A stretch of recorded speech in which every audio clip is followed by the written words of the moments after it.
We're back on the air. This is Radio Entrepreneurs. My name is Jeffrey Davis, and I want to thank our hosts all week long who are hosting this legal show called On the Record.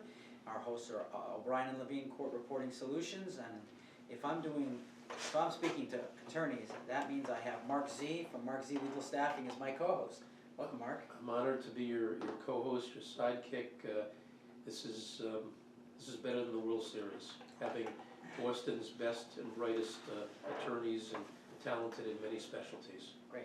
And our guest, to just support that statement, is Joe Kittredge from Rafanelli and Kittredge. Did I get it all right? Rafanelli Kittredge, thank you, Jeffrey. Great. So tell us about your practice. We've been, for 10 years, we've been out in Central Mass.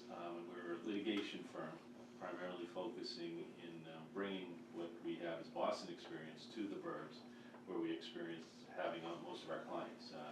We concentrate in personal injury, business, family law, and I have a significant practice in civil rights defense. You know what's interesting? You have a very diverse litigation practice, but your civil rights defense, one of the areas that groups that you defend are people in law enforcement, and I think that that's so important today, given the climate we're in. It is, Mark, thank you. I've been representing police officers for over 30 years.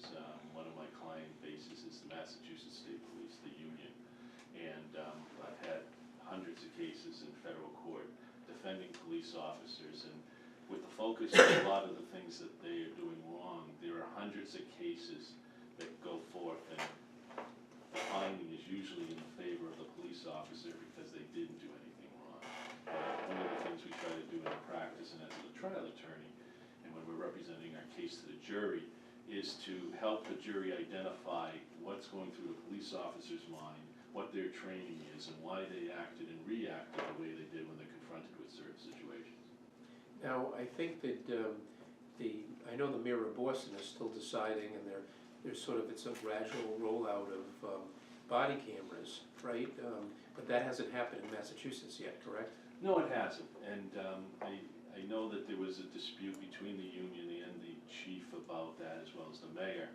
And from the police officer's perspective, as I understood it, just from reading it, I wasn't involved otherwise, there is a significant concern that the officers, that the general public, when they're interviewing or just speaking to witnesses, they wouldn't be as forthright or willing to give evidence or give testimony what they saw in a crime, and it's something that they thought would inhibit their ability to do their job out there.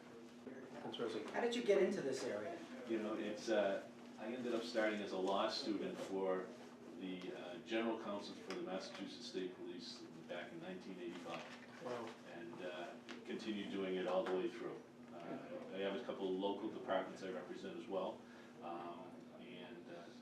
and it's such a unique field, and there aren't a lot of us practicing in Massachusetts in the field.